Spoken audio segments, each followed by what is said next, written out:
त्वम् पारयानव्यो अस्मान् स्वस्तिभिरति दुर्गाणि विश्वा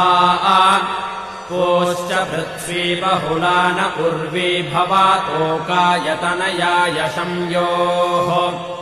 विश्वानि नो दुर्गः जातवेदः सिन्धुम् न नावादुरितातिपर्षि अग्ने अत्रिवन्मनसा गृणानोऽस्माकम् बोध्यभिता तनूनाम्